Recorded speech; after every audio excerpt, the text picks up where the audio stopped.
عليكم السلام.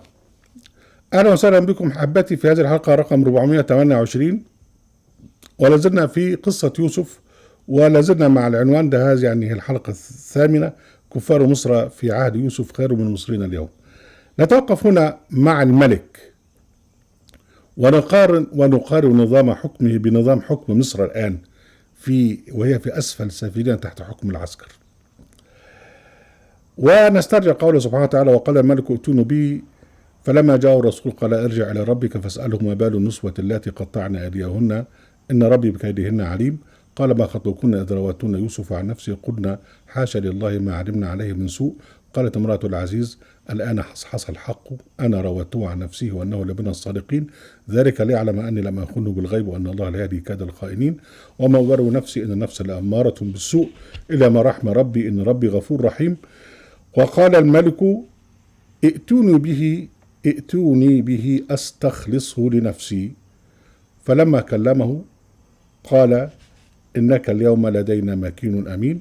قال اجعلني على خزائن الأرض إني حفيظ عليم. وكذلك مكنا ليوسف في الأرض يتبوأ منها حيث يشاء نصيب برحمتنا من نشاء ولا نضيع أجرا للمحسنين. هنتوقف هنا مع شخصية الملك. هنلاحظ أن الملك حين جاءه تفسير الرؤيا تملكه إعجاب بيوسف والهتوه لي. وجاء الرسول ليوسف قال له تعالى كلم الملك، فيوسف رفض وقال له لا، ارجع إلى ربك فاسأله ما بال النسوة التي قطعن أيديهن. يعني يوسف رفض أن يخرج إلا بعد أن تثبت براءته. الملك حين رفض يوسف المجيء لم تأخذه العزة بالإثم.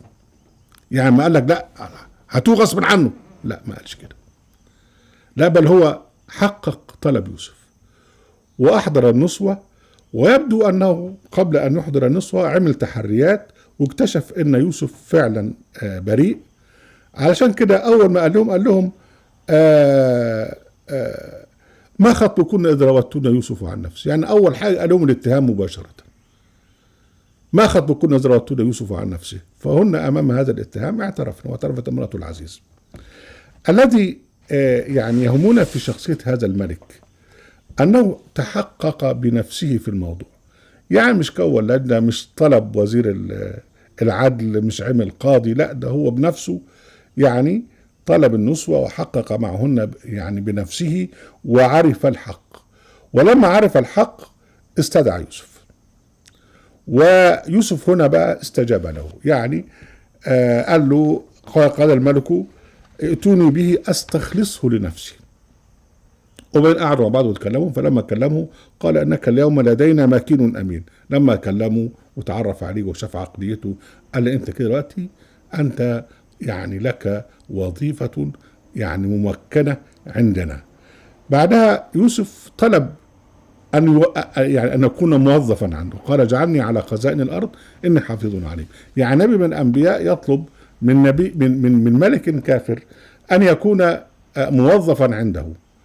ويعني هذا موقف رائع من يوسف عليه السلام، لأنه بهذا يستطيع أن ينقذ مصر من المجاعة، وهذا ما حدث.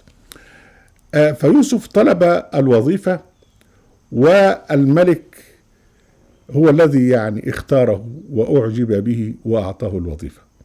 الذي نستخلصه من هنا أن الملك لديه معيار في التوظيف، هو معيار الكفاءة وليس الثقة. العسكر عندنا هم عندهم الثقة، يعني لابد أن يثق بالشخص لكي يعين. من أجل هذا انتشر الفساد في عموم مصر المحروسة، أي واحد لواسطة هو اللي بيتولى.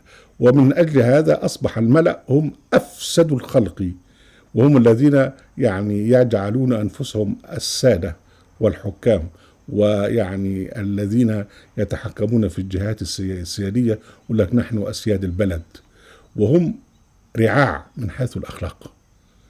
فساد منتشر. ليه؟ لأن أصحاب الكفاءة طوردوا، قبعوا في السجون، قتلوا، هربوا من مصر، فأصبحت في مصر أقلية مترفة فاسدة هم أهل الثقة، وطبقة متوسطة يعني على وشك أن تسقط إلى قاع الفقر، ثم أغلبية جائعة. حفظ الله مصر وحماها من هؤلاء العسكر. أهلا وسهلا بكم أحبتي في برنامجكم لحظات قرآنية، وفي قناة أهل القرآن، وفي موقع أهل القرآن. لا تنسوا المشاركة بشير ولايك. وعليكم السلام.